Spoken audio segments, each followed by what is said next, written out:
Hello everyone! Good morning, good afternoon, and good evening to you from wherever you are around the globe. We are here on the mothership, East Wing. We're working in tower number 4. Bin number 6. I appreciate you all stopping by to have a chat with me. What we are doing here are creating the agriculture amendments, which are the eco-friendly forms of fertilizer for our row crops. Conventionally farmed for, oh my gosh, for the beginning of time, 100 years, and I have just recently figured out with the school that I'm going through that I had dirt. That the ecosystem on the farm that I had recently now just acquired is gone. Acres and acres of ecosystem that is gone. And I didn't realize that I needed that ecosystem to produce healthy food for my animals. Animals are very important to me. They have always had a special place in my heart. So I learned about this and I made it my mission to, I went to school to find out how I can fix it, and that's what I'm doing now. With these worms, the vermicompost is how I plan, one way how I plan. I'm going to do it also through thermophilic composting too, how I plan to make these fertilizers. So there is already talk about the food supply being produced this way. Like in the future, hopefully, if everybody votes with their dollar and continues to buy organic, then the more and more we start converting over. But we're going to go one step further with that, because organic still has a lot of flaws. They are still farming with the old sources of nitrogen, and that is, say, manure instead of compost. So we are farming with the bio-complete compost, which is farming with the microbes. So we're adding the microbes to that manure, breaking it down into a form that doesn't create extreme loads of nitrate in the soil. Okay, so what we want everybody to push towards is a new label, a new certification for the microbial farming, which is the bio-complete, I guess, label. Hopefully we can get that pulled through. I hope that's the label they're going to, they're working on it now, and I hope that that's what they settle on. You won't have an organic certification, you'll have a bio-complete certification, and then all the snowball will start rolling and all these things will start to happen. So I'm going to do a full-on state inspection here of this vermiculture bin. We have removed it from its natural environment, and therefore we need to be mindful that, I got this hair here, that we have not caused undue stress to these worms, because stress is a big factor when it comes to disease. Malnutrition, we're not, that we're not starving the worms, things like that. And also within the bins, what are we harboring? Because in soil, nature does the best thing. And so you're not going to be having those pathogens somewhere where people can be getting to them. So if we use mature compost to put onto the top of the food, your tomatoes and your whatever would be picked, and if you're using manure teas, the human pathogen loads that you're spraying on that produce, I would be a little concerned myself. But since we use mature compost that has been broken completely down and then re-inoculated with all those microbes that are aerobic, that are not human pathogens, our risk goes way, way down for that. Anyway, then that's just why we would want to pay attention to the conditions within this bin. We do not want to harbor those human pathogens in these bins, and how we do that is we go to aerobic conditions and keep the moisture levels low, and we won't have those crop up. That's why these bins should probably be inspected if we're going to go with this certification bio-complete status. It's going to be a whole long list and line of regulations we're going to have to go through in order to get it approved. So, I'm just going to do this mock state inspection. I'm trying to come up with the system to make sure that it is reliable, I guess, so that the inspector can work with the producer for the worms, if you're producing the worms, the cocoons, the castings, the amendments, whatever. This bin I showed last week, I was supposed to put the forager bead on, so I'm going to go ahead and do that now. We're going to pretend like it was on there all along, okay? Because that's the only thing that's missing here. So when the inspector shows up, they're like, okay, you're not feeding these. Okay, why? I'm like, well, because, well, I'm ready to move half of them to the nursery. So I'm going to come up with why. And I wanted them to start breaking down the bedding, eating the bedding more, so that possibly I could sift them out of some of the soil to add them back to the breeder bin. I mean, whatever your excuse is, just come up with something to make him feel comfortable. So when he gets in here, he's going to remove your top layer of stuff. So for me, this is my food supply too, that I'm going to be working down in. It's a quick breakdown on the food supply. This will be broke down in there pretty quick. Good forager for them. There would be a factor that you could put into there for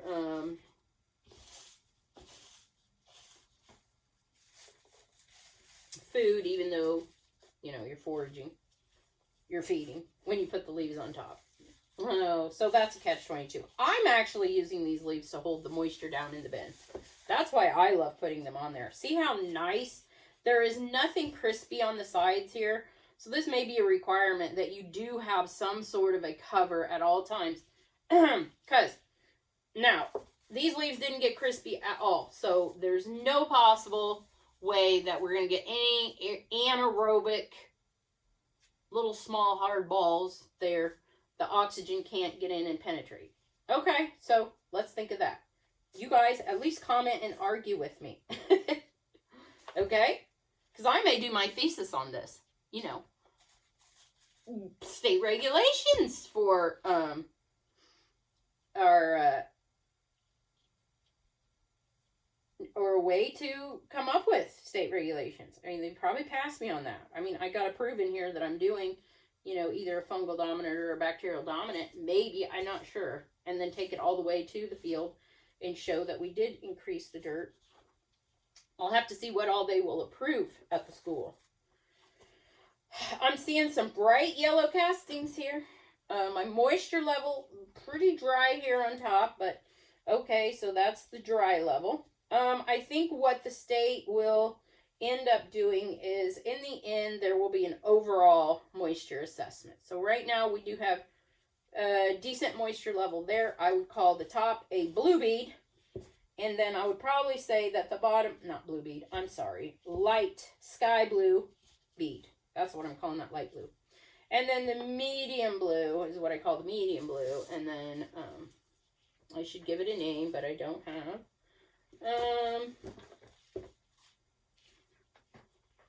Then I think the overall moisture is at the end of the inspection once we get all this mixed in. Okay? Then we can assess the overall bin moisture level, which I am saying is medium. So right here at the top, I'm already off because I'm saying it's a sky blue. But that's okay because the overall evaluation isn't until the end when we have it all mixed together, and then definitely does seem to change the moisture. So at this moment in time, right now, as I'm mixing this bin, I am gauging what your forager food is. Because I don't want you to starve these worms, for sure. I got to make sure that with the population that you say, you've got a medium population, I'm going to look and see what I think. Okay, because the other thing is, these bins are a certain size. These are very common. I see everybody that's doing some sort of like a commercial raising these bins. So commercial facilities, you know, maybe they're, you know, because I'm going to tell you right now, when I lift this bin up off of the how heavy it is tells me what my moisture is in here too. So that's a factor. Although different people may have different levels of substrate, so you may have more substrate than another person. That's why that can't exactly be, weight can't be the indicator for how much moisture is in a bin this size, because substrate is going to matter. So that's not going to be able to work. Don't even suggest that. Just weigh it and then we'll know what the moisture level is, because I think substrate in itself.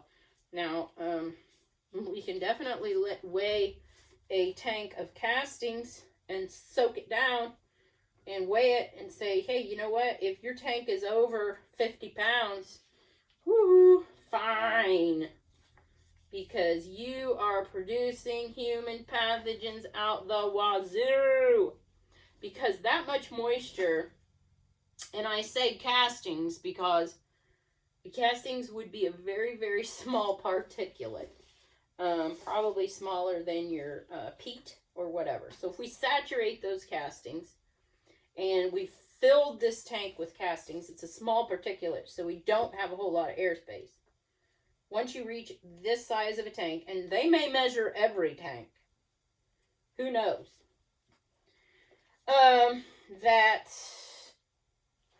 That volume, because like I showed you that calculator for me doing the pre-composting, and I had to measure that tank, width, depth, whatever, and they knew exactly how much material would fit in that tank. In fact, when I did one of my first composts, it was supposed to fit 85-gallon buckets in my bioreactor, and I was like, oh my gosh, there's no way. So I measured my bioreactor, and it was just right at being able to fit 80. We got to mixing that thing up, and we were like, there's no way this is going to fit in that bioreactor. Well, you bet it sure did, right to the nail. They know. Oh gosh, do they know. Oh, science is so precise sometimes. Darn it. Anyway, it all fit in there. Everything worked out great. And then it compacted down. The smaller and smaller the particles got. And we were fine. So I'm going to think the same thing with these bins. It can happen. They're going to give you the measurement on your bin. They're going to say this is how much casting should be able to fit in there. And at whatever moisture level, it's going to be on some sort of an app. I'm sure it's these apps. They're everywhere. You're going to have an app, and it's going to just scan the bin. Oh, gee, many. It's going to tell you the moisture level. It's going to tell you. God, I need to get caught up with the times, I tell you. I'm behind. Anyway, I don't think I'm going to be able to keep up in the future. I'm showing my cocoon level is low. And from what I had seen from, I'm going to go with a medium, because I'm definitely seeing them just by doing this. Low would be kind of like you really got to search, I think. Okay. So that's kind of how this inspection is going to go. With population, crossing with your feeding. Are you foraging? Did you just put the green avocado bead on? Are you feeding? What are you feeding? I mean, because I'm going to tell you that they're really going to say, oh, the health of the U.S. population is kind of at a critical level, and so we're going to try to bump up the food to be healthier, but basically, we cannot let these, because the population is all compromised, I guess, we can't let our population level get so low that we can't defend ourselves, even though we probably got laser beams taken over for that anyway. That the compromised people aren't going to be able to eat food that has those spirochetes or the spirillum, streptococcus, or the other pathogen bacteria that is going to cause them to get sick. Can't have massive population reduction and then be vulnerable to terrorist attacks at the same time. And so that's why we're working on these systems to secure our food supply. And a healthy one at that. We can't be spraying all these chemicals anymore. That's got to stop. Okay, so our casting level is really nice here in this. So now, so see how we've kind of turned this bin, and now you can be here to argue with the inspector that you'd be like, well, you got the wet layer on top. You need to mix all that in. Okay, if you want a more homogeneous mix, fine. You tell him that, and he will. Okay, but see how I'm squeezing that hard, and I have not got one drop out yet. But see how it packs together? Really nice. Okay, I'm going to give you a medium moisture on this bin. You were sky blue in the beginning. We mixed it all in. The bottom might have been a little bit heavy, but dark, but you're a medium here now. You've got a medium bead on, so you pass. You're showing me your foraging, so you could have even had a dark blue, and I probably would have passed you because I knew you didn't add anything that's going to cause the bin to be more moist.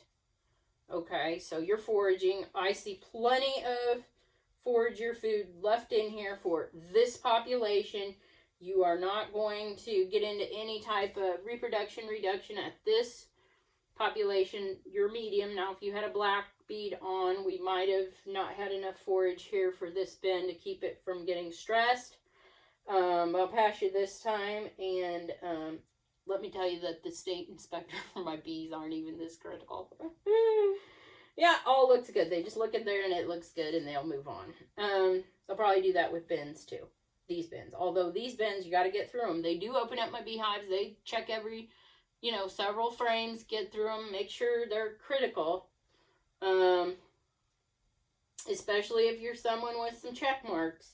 They're going to be coming in and checking a little harder if you're not watching over them close enough. Okay, and then they may take a sample. If you have, so I have had the inspector take a sample of my beehives before and test for the pathogen in there. So the inspector may come into your worm bin, and if you have a wet bin on the bottom, they may swab that. And when they swab that and take that back to the lab and have a look at it, and you have a spirochete in there, or you have some spirillum growing in the bottom of that bin, be ready for a fine. Because then now the lab gets notified. Now, the inspector didn't do anything. He thought your colony looked good, but he can't see. I mean, it all looks good. It all looks healthy. But does it pass lab inspection? So if you have a wet bin, believe me, you're not going to want a wet bin. Don't even go there. If you're new, holy moly, have somebody that knows how to inspect bins. Look at your bins before the inspector comes, because if he swabs that sample and it goes to the lab, now it's out of the inspector's hands. So you can't be mad at him. Like, he says it all looks good to me. I don't know what to tell you. When his phone gets some sort of an app that can test moisture or read spirochetes. Now, I don't think we're going to have a phone that's going to be able to see as clearly as a microscope, but I don't know. So, there you go. Now, he'll take a swab of that wet stuff on the area, which is why I'm always, when I do that turn, do I have any standing water down there? I don't want standing water. If he swabs and he gets enough to get a spirochete or spirillum, I'm in trouble. And I'll get fined. And if I get enough fines, then they're probably going to shut me down. I feel like I do want to dry this down one more week. Because we're moving to the nurseries next week.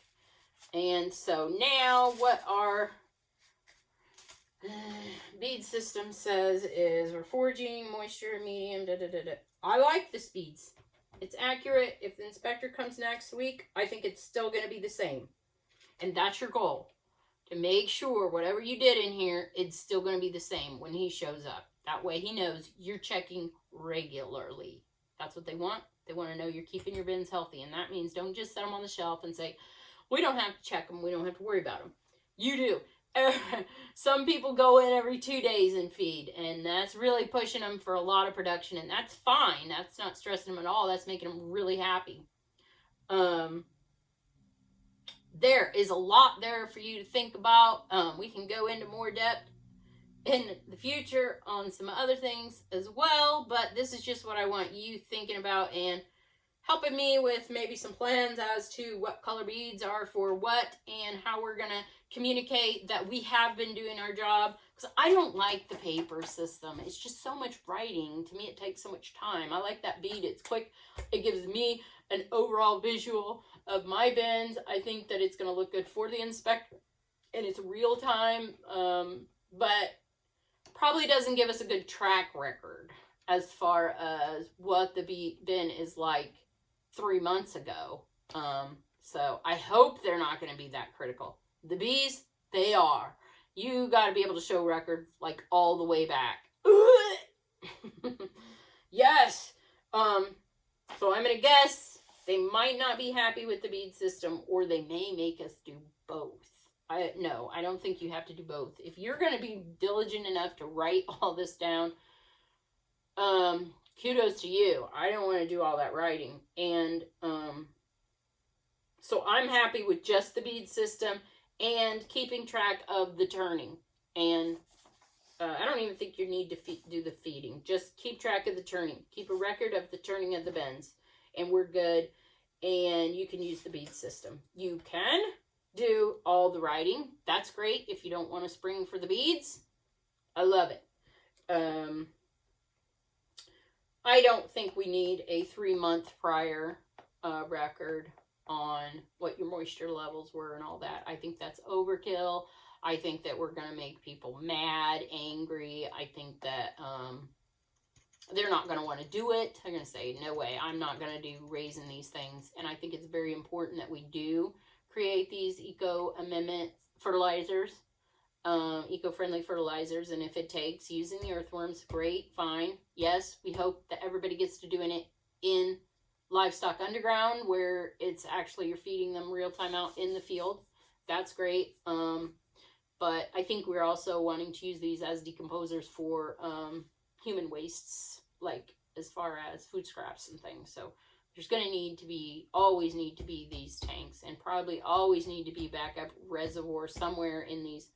Oh, we keep the bees now in the old chicken housing buildings where they're no longer raising chickens commercially. We truck the bees in there for winter to make sure they are safe. Okay, we have to have bees up and running and ready early in the spring to get started on the pollinating route. And so if winter stays super cold, super late in the year, they don't start building their numbers early enough. Or if we get a super cold, that might just freeze off the entire population. Okay, that's critical too, because the numbers that we need are so massive that we can't lose extreme amounts. And so that's why we need all these keepers all over. It's probably better, yes, to have them strung out everywhere, plus the backup bees. Smart to have, backup and then backup. So if we have all the worms out in the fields working real time, great. What happens if something catastrophic happens? I don't know that worms get diseases or whatever, but if it does, we need a backup supply. So if everybody's out here raising these worms and shipping them around to the homes so they can use them in their in-home kitchen vermibins where they're decomposing their scraps and using all that for amendments for their house plants or gardens, fine, great. The backup system, I believe, is necessary, so we really do need to make sure the backup system is healthy and ready to roll at any given time when they come to destroy the food supply. Woohoo! How you like that? Okay, everybody, have a wonderful day. We will be coming back here with tank number 7 with more futuristic thoughts. And I hope you all stay safe and well, and I hope to see you in the future.